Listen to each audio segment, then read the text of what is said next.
What if I told you that the most valuable company in the world once came closer than anyone imagined to completely destroying Tesla and reshaping American transportation forever? The device you're watching this video on right now was supposed to be made by the same company that could have put Elon Musk out of business.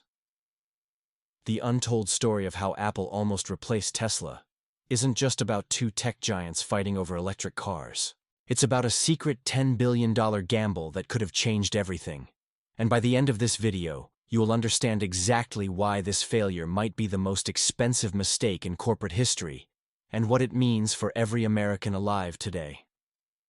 Behind Apple Park's walls in Cupertino, one of the most audacious plans in American business history was quietly taking shape.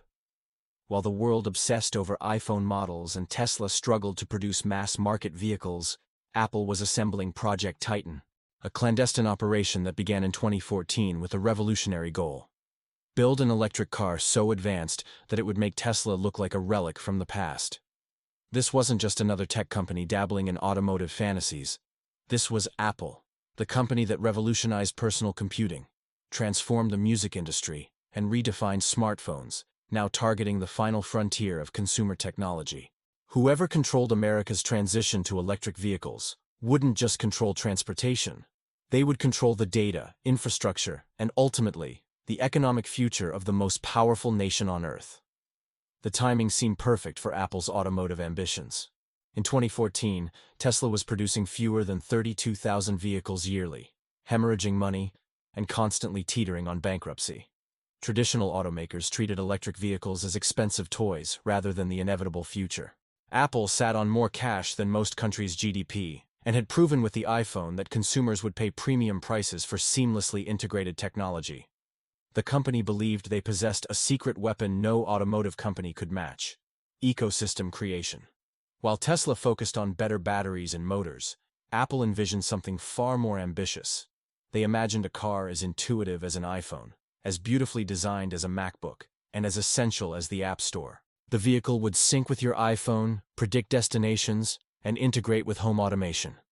Most importantly, it would tap into Apple's billion iPhone users worldwide, creating an instant market Tesla could never match. Apple's approach revealed how seriously they took this Tesla challenge. The tech giant began aggressively poaching executives and engineers from Ford, Mercedes-Benz, and directly from Tesla itself. Steve Zadesky, who worked at Ford before helping develop the iPhone and iPad, assembled a dream team of automotive engineers and battery specialists. At its peak, Project Titan employed 5,000 people, making it one of the world's largest automotive research operations. Apple's investment was breathtaking. They constructed massive testing facilities, acquired specialized manufacturing equipment, and filed hundreds of electric vehicle patents.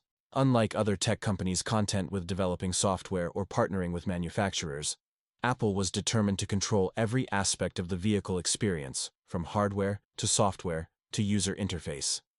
But here's where the story takes its first unexpected turn. Despite unlimited resources, the brightest minds, and a decade to perfect their vision, Project Titan began encountering problems that revealed fundamental misunderstandings about the automotive industry. Apple's notorious perfectionism, which served them well in consumer electronics, proved catastrophic in automotive development. Unlike smartphones, cars must meet thousands of safety regulations, undergo years of crash testing, and achieve reliability standards electronics don't require. Apple's engineers, accustomed to quick iterations and annual updates, found themselves bogged down in methodical automotive development. The project went through multiple design changes, shifting from traditional car to autonomous pod and back again. Leadership changes became constant as executives pushed competing visions. The project, originally set to launch in 2019, was repeatedly delayed to 2024, then 2026, and finally abandoned entirely. The deeper Apple got into automotive development, the more apparent it became that they had fundamentally underestimated Tesla's accomplishments. While Apple designed concepts and debated interfaces, Tesla had solved electric vehicle production's most difficult problems: building batteries at scale, creating charging infrastructure, and proving to consumers that electric cars could be desirable rather than just environmentally conscious. Tesla's head start wasn't just technological, it was educational. By the time Apple was ready to enter, Tesla had convinced millions that electric vehicles represented the future. created a continental charging network, and established itself as the premium brand. Apple's plan to disrupt automotive like they disrupted smartphones was failing because cars aren't phones. The purchase decision is fundamentally different. Replacement cycles are decades, not years, and consumers have deep emotional relationships with vehicles that don't exist with electronics. What comes next will surprise you, because Apple's Project Titan failure reveals something disturbing about American industrial competitiveness. While Apple spent $10 billion on a car that would never see production, Chinese companies quietly built infrastructure, allowing them to dominate global electric vehicles. BYD, unknown to most Americans, became the world's largest electric vehicle manufacturer. Chinese companies developed battery technologies, surpassing American innovations, and established worldwide market share. The resources Apple wasted could have maintained American leadership in artificial intelligence, quantum computing, or advanced manufacturing. Instead, while America's most valuable company chased automotive fantasies, the real transportation future was being built in Asian factories. Apple's failed automotive ambitions had economic implications beyond one company's misstep. Tesla's stock soared, partly assuming they'd dominate electric vehicles with minimal American tech competition.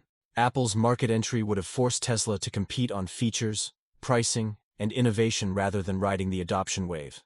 This competition could have accelerated American electric vehicle development, driven down consumer prices, and maintained American leadership in one of the 21st century's most important technological transitions.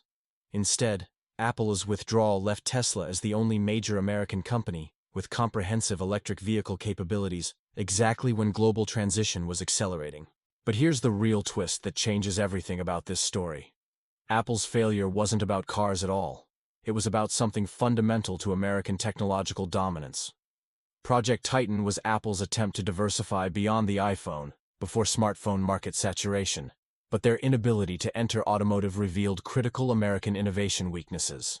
The perfectionism and closed ecosystem approach that made Apple successful in electronics proved liabilities in industries with different requirements and regulations. More importantly, Apple's decade-long automotive distraction meant they weren't fully focused on defending their position against increasingly sophisticated Chinese competition. While Apple tried building cars, Chinese companies perfected manufacturing processes and cost structures that would eventually challenge American technology companies in core markets. Apple's automotive failure consequences still play out across the American economy in unrecognized ways. Tesla's American market dominance isn't just about Elon Musk's vision or technological innovations. It's about absent serious competition from other American technology companies who could have challenged Tesla and forced faster innovation. Without Apple's entry, Tesla maintained premium pricing on vehicles with quality issues unacceptable in other industries. American consumers have fewer choices, pay higher prices, and receive less innovation than in a competitive market. Meanwhile, Chinese manufacturers increasingly dominate global electric vehicles using government support, lower costs, and aggressive pricing for worldwide market share. The geopolitical implications are alarming when you understand how automotive leadership translates into broader technological power. Countries controlling electric vehicle production also control battery technology, essential for everything from electronics to energy storage to national defense. They develop manufacturing, artificial intelligence, and materials science expertise, applying to numerous industries. Most importantly, they build supply chain relationships and capabilities, making them resilient during global disruptions. Apple's automotive failure didn't just cost $10 billion and a decade.